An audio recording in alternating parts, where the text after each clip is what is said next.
Good coffee morning Wednesday. So I'm sitting here at my internship. Went and got some more coffee. Already out of pot. I need more because I'm working my papers, right? Anyways, I'm here at my internship, and the topic we had in class last night. That glare. Let's readjust, shall we? And so we touched on a topic last night in class that really set me off. So I'm going to vent about it here because that's what this is for.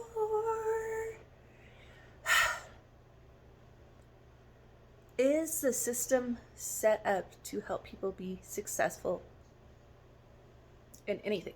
Okay, so what are you talking about? Well, some primary examples. People make mistakes.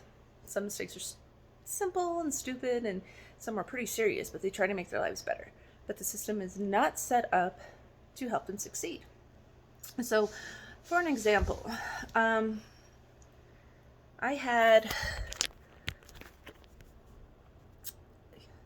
Boys and Girls Club, support them. They're awesome. Ooh, my makeup's all messed up. Oh well. Okay, so I have a lady. I don't have a lady. I know of a lady and her boyfriend. They were abusing drugs and found out they were pregnant and had the baby, and there was drugs in the baby system, right? Mother tried to get clean. Well, did get clean, but there was still blood in her system. Okay, anyways. Mother really wants to keep baby. Dad really wants to keep baby. They're getting clean. They're trying to do the right thing. They are low income party animals who are now trying to put their lives together for this child. Okay, cool. Great for them. That is amazing, right? And if you disagree, let's talk. So he has to go through, they have to go through all these hoops. They have these classes, drug tests. They have to go to court so often, certain types of visitation. They have to have a job. Well, everything is set up to where it's during their job period. They can't get to the job. They don't have the money to pay for all of these testing and classes. They can't get to work because they're drug testing or their classes are during work times. They don't have transportation. It's just like bam, bam, bam, bam, bam. Nothing is set up to help them be successful. So, they're charging like $100, $200 for these parenting classes, drug classes, and you want them to get clean and sober, but they have a job, it's minimum wage. They're trying to live, trying to clean up their lives. They're trying to make all your mandatory recommendations, all your mandatory classes, all your drug tests. So you're charging them $300-$400 a month. Oh, and you're probably like, oh my God, well, they did drugs. How many people did it? How many people drank, did drugs, party, crazy? But yet we're trying to we talk in society about trying to make things better. Helping people, people need to quit doing this and go get a job and do this and just go. Well, they can't. Oh, what is happening? Oh, they can't. The system is set up so they can't. They can't get to the designated time because they don't have transportation. And if you live in a small, you're like, well, get on the bus. Well, you live in a small community like I do. We don't have buses. And there are people who don't have money for Uber or cabs. We don't even have Uber here, I think. I don't think so. I think we just have cabs. Okay? And then you're getting the negativity from society, Oh, here's another topic. Yeah, I'm all over the place. Just get used to it. This is happening. Okay, and I learned some really awesome things from my amazing friend Lindsay. Hi, Lindsay. I learned that if you go to the Goodwill at their outlets, you can get name brand stuff. I'm talking Gucci, Vera Wang, all of those guys, Coach. And all you're paying is for weight of how much stuff you buy. So if I'm poor and I go to the Goodwill and I'm walking out with a Coach person I paid $5 for, and then I'm on government assistance, and then you see me with a Coach purse, what is your assumption? Oh, that's what you're spending your money on? No, bitch, I found it over at the Goodwill for $5. I'm doing something nice for myself. I am working. I'm not saying I am, but these are real people, and nowadays I'm working 2 jobs. My kids are in school. I'm on assistance because I can barely afford housing. Housing is so expensive. I can't get a full-time job because I was a fool when I was younger, or whatever the reason is. There's a lot of different reasons. I just needed something to make me feel good. Trying to keep my mental health and self-confidence up while I struggle to pull myself out of the ditch.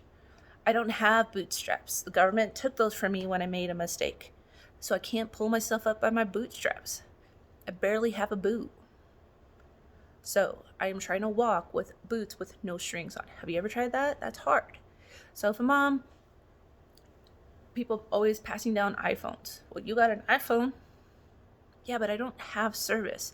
I just run it off Wi-Fi. I know a lot of people who do that. Oh, well, you got new tennis shoes. They were given to me. I love, this is just me. I love helping people who are less fortunate. My friends, my family. I have a really good friend that she was down and out and sometimes just needs a little pick-me-up, and I'll send her money so she can go get her nails done or go get her hair done or just something to make her feel good. And I send that to her because she's struggling as a mom, trying to just make ends meet. And there's a couple women like that in my life. And no men, but if there were men in my life like that, I would do that for them too. So we can't judge a book by what we see. We need to open it up and read it. How do you do that with a person? Shut your mouth and your prejudgment and go talk to them. And if they don't want to talk to you, that's okay. That's their boundary. But is it really your business? Well, yes, it is, because that's my taxpayer money. Okay. Well, then what are you suggesting to do about it? Are you taking the time to hear the story? To hear the reason? I say story. To hear their life, it is a story. Our lives are stories. And I say that because a lot of people write about their lives in a book. And then they publish it. And then people can see the other side. Oh my God, they're so strong. And they really overcame it. But when you see them in reality, you know, you're one of the first people to judge them. Why is that? Tabby, that's a lot of stuff you're saying. Well, yeah, you know what, though? I'm guilty of it, too. Until I stopped judging others and I started trying to look at the backstage and what life really is. Really, when I started getting my master's degree in social work, I started to realize that there's more to reality than just the perception.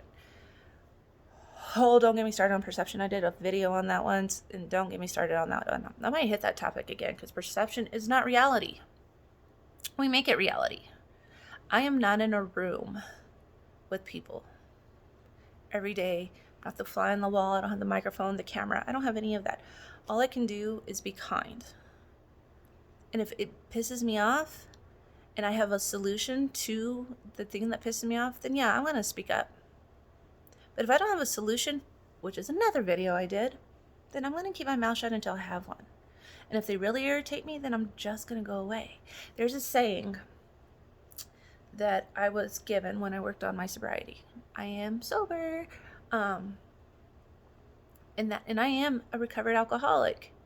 So I know what it's like to be recovering, and the judgment and the hate and all of that. And anyways, won't go into that right now. Probably do another video on that one. But until I actually sat down and listened and seen what people are really going through, did I stop being an asshat. When I get irritated, so the saying, that's what we were, okay. So the saying, one who is annoyed is annoying. And what I was told about that is that if I see something in somebody else, I see myself in somebody else. There's something about that person that reminds me of me. I just don't know it yet. And once I heard that and started looking at it, so when somebody really annoys me, I stop and go, well, what about them annoys me? Is it in myself? Then that's something I need to work on. And no, it doesn't fit all shoes. Okay. Not everything is one set of shoe. So, government assistance, people walking around low income with fancy stuff and nails, and you don't know how they came about that. So before you judge, fucking ask. All right, America, drink your coffee. Let's work on being kind and not a judgmental asshat. We got this. Bye.